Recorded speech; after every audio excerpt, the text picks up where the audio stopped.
by far one of the most requested cars for us to drive and film is the BMW E46 M3. So here we are driving one.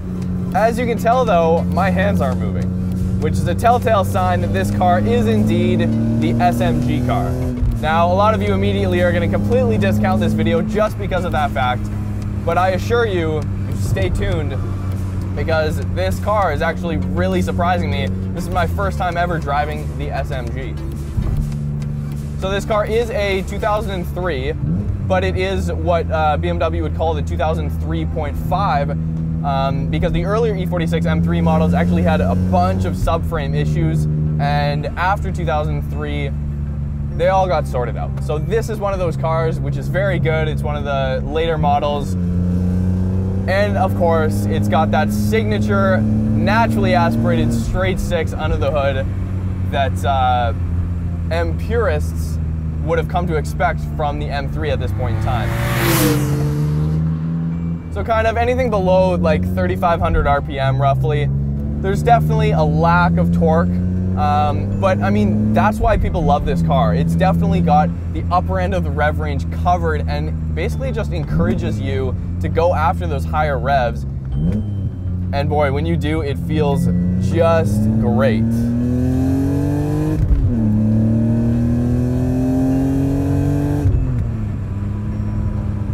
Now this car does actually have an aftermarket exhaust. It does have springs, and I believe that's about it. So minor modifications.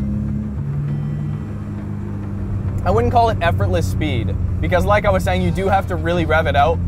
But when you do, it's a lot of fun. It is a lot of fun in terms of just the sound of it. It sounds pretty good. The main characteristic is it's just very smooth. So now that we're kind of driving a little bit quickly here, let's address the big thing, the SMG gearbox. First impressions of the M3. Well, first of all, I had the owner sitting shotgun with me for the first few minutes that I was driving the car to kind of show me around and teach me the quirks of the SMG, because it does have some quirks for sure. Now, I do wish this was a stick. I wish I was driving a stick. Let's just get that out of the way. But it is kind of cool learning the quirks of the SMG and what BMW was putting into their cars without clutches back in 2003. So, as with most paddle shift cars, you can also shift with this lever here, right? It seems to be kind of like the same speed as you would if it was paddles. The weirdest thing about this transmission is though, when you come off the line, you can feel the clutch engaging, right? So it doesn't have a torque converter. So when you take your foot off the brake, you don't roll forward, and you do actually, if you're on a hill, you get rollback as well. So it's a completely right in the middle of being a complete, true manual transmission car, but with the convenience of not having a clutch pedal. In theory, it's a good concept, right? You hear that and you're like, some people for a daily commuter are like, wow, that seems like awesome, best of both worlds, right? Well, this was kind of BMW's first attempt, let's say, at this configuration, and it definitely has its issues. Off the line, it's totally fine. I mean, you can actually stall the car, which is really weird. A car that doesn't have a clutch pedal, you can stall it. And like there, we just shifted down into first. If you don't give it gas, you'll feel the clutch grab. It doesn't slip very much. You'll feel the clutch grab very quickly. And then if you shift, just keeping your foot on the gas, it does definitely have a kind of a swaying, jerky motion, which is the #1 complaint you hear about this transmission. Now, like I said, I had the owner in the car and he was showing me the quirks to kind of make it drive a lot smoother. And honestly, it changes the car completely. So when you're just shifting up, all you have to do is let off the gas, not even all the way, just let off the gas a little bit right after you pull the pedal. And then the same goes for downshifts in the opposite. So when you pull the pedal, right after you do that, blip the throttle so the revs start to match up, just as you would rev match a normal car.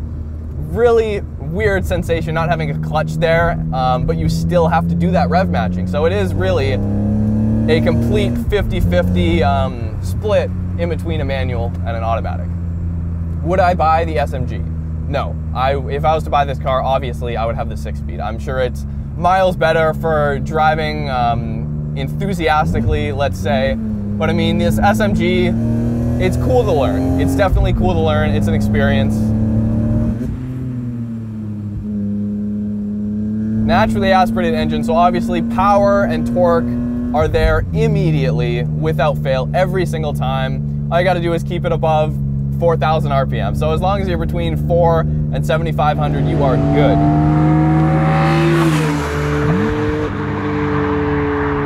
All right, so does the E46 M3 feel dated on the inside? That was something I was worried about. I mean, a car from 2003, honestly, it can really go either way. It can still hold characteristics from the late 90s, let's say, or if they're really smart about it and they were looking forward in the future, a car could completely look fine for today's standards, right? The M3 definitely feels dated on the inside. I mean, compared to 2016 cars, there's absolutely no comparison with the features and the nav systems that are in these cars. There's absolutely no comparison. But the thing I do love about the inside of the E46 M3, or all BMWs from this time period,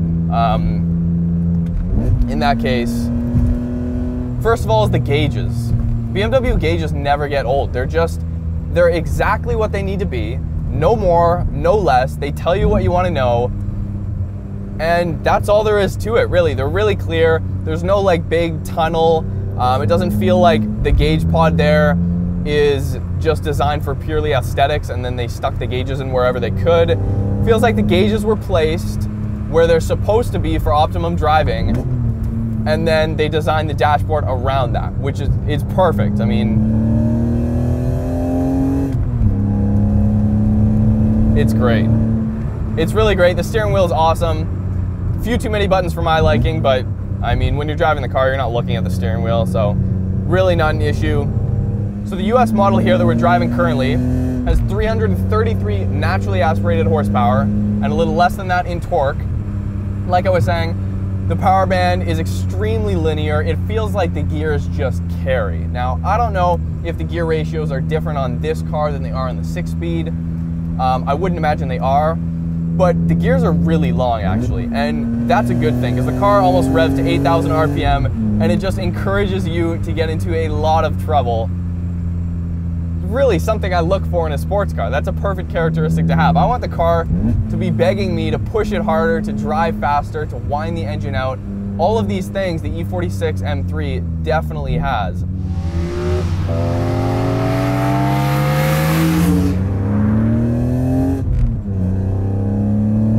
So let's talk about steering for a second.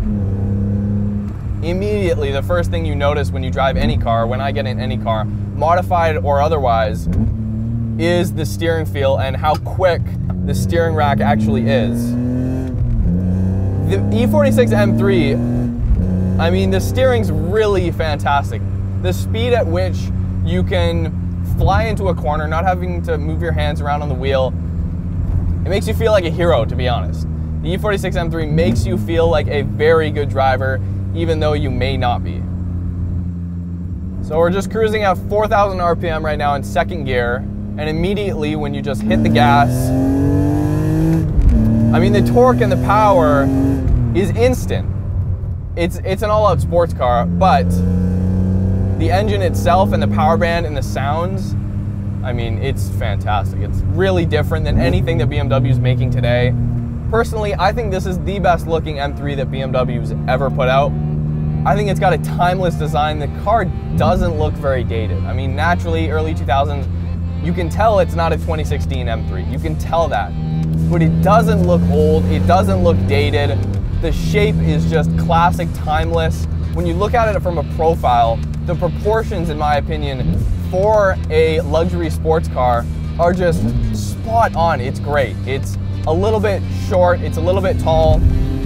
If you're looking for a sports car between $10,000 and $20,000, look no further than the E46 M3 for sure. Please comment down below. Let us know what you guys think in the comments. Subscribe to the YouTube channel if you haven't already. Go follow us on Instagram, Facebook, and Twitter. Listen to the Roads and Traveled podcast every single Wednesday on iTunes, Shout Engine, Stitcher, or wherever you download your podcasts. whether that be on Android or iOS. We're putting out new videos every Tuesday and Thursday, so see you next time.